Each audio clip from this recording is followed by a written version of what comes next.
Bonjour, nous allons dans cette capsule compléter les notes de cours page 7, numéros 3 et 4 du chapitre 8. Nous allons donc, avec le numéro 3 et 4, retrouver des mesures manquantes à partir de l'aire d'un prisme. Un prisme à base octogonale a une hauteur de 0,6 décimètre. Si son aire latérale est de 144 cm², quelle est la mesure d'un des côtés de sa base? Alors, premièrement, il est important de remarquer que j'ai l'aire latérale de 144 cm² et une hauteur de 0,6 décimètre. Donc, ce n'est pas dans les mêmes unités de mesure. On va donc en modifier une. Donc, je vais changer le 0,6 décimètre pour 6 cm. Étant donné qu'on nous donne l'aire latérale, on va commencer par inscrire la formule. Donc, l'aire latérale égale périmètre de la base fois la hauteur du prisme. Alors, 144 égale périmètre de la base qu'on ne connaît pas encore, fois la hauteur du prisme qui est de 6 cm. On isole maintenant en divisant par 6 de chaque côté. Alors, le périmètre de la base est de 24 cm. On n'a pas terminé parce que la question, c'est quelle est la mesure d'un des côtés de sa base. Donc, on va aller utiliser la formule du périmètre. Donc, pour l'octogone, on a périmètre égal à NC. N, donc, qui est le nombre de côtés. On a 8 pour un octogone. Et le C, ça va être ce qu'on va chercher. On a donc utilisé le périmètre de la base qui est de 24 cm. On sait que c'est un octogone à la base, donc on a remplacé le n par 8 et on cherche la mesure d'un côté. On va pouvoir maintenant diviser par 8 de chaque côté. Donc, on divise par 8 de chaque côté pour trouver la valeur de C. C égale 3 cm. Donc, attention de bien se souvenir qu'ici, on avait centimètres carrés et on avait des décimètres. Donc, on a changé les décimètres en centimètres pour avoir la même unité de mesure. On indique la formule, on isole comme d'habitude. Et bien, ici, on voulait la mesure du côté. Donc, on a repris le 24 cm pour la formule du périmètre de l'octogone. Donc, 3 cm.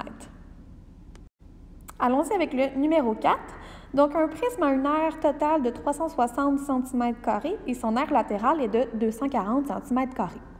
Si l'apothème de sa base mesure 4 cm et que la mesure d'un de ses côtés est de 10 cm, comment se nomme le polygone régulier qui lui sert de base? Donc, on sait que l'aire totale est de 360 cm². On a par la suite que l'aire latérale est de 240 cm². Son apothème de sa base mesure 4 cm, donc on a l'apothème ici, et que la mesure d'un de ses côtés est 10 cm. Allons-y maintenant avec la formule. Alors, l'aire totale est égale à l'aire latérale plus 2 fois l'aire de la base. Donc, on a déjà l'aire totale que j'avais mis en vert, que je vais pouvoir remplacer. L'aire latérale, on l'avait aussi 240 cm², on va pouvoir aller le remplacer. Et pour le reste, on va pouvoir aller remplacer dans la formule de l'aire de la base. Allons-y tranquillement. Donc, commençons en remplaçant ce qu'on connaît. J'ai l'aire totale de 360 qui est égal à l'aire latérale qui est de 240 plus 2 fois l'aire de la base. L'aire de la base, on va aller inscrire la formule. Donc, 2 fois can sur 2. On connaît l'apothème de 4 cm et on connaît aussi la mesure d'un de ses côtés, donc qui est de 10 cm, on va pouvoir les remplacer. Également, on sait que 2 divisé par 2, ça peut s'annuler, ça donne 1. Donc, on va pouvoir aller remplacer le C et le A. Donc, je suis allée remplacer la valeur du C et du A dans la formule.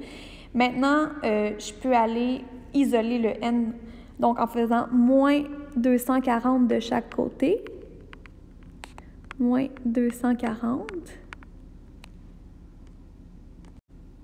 J'ai également ici multiplié mon 10 fois 4 devant mon n. Donc, tout ça, c'est multiplié ensemble, donc ça me donne 40n. Donc, 360 moins 240, on a 120 qui est égal à 40n. On peut maintenant aller diviser par 40 pour isoler complètement mon n. Alors, 120 divisé par 40, ça me donne 3. Mon n est égal à 3. Toujours bien vérifier si on a bien répondu à la question. Donc ici, la question, c'était comment se nomme le polygone régulier qui lui sert de base. Donc là, n égale à 3, je dois répondre à la question. Alors, le polygone régulier à 3 côtés est le triangle équilatéral.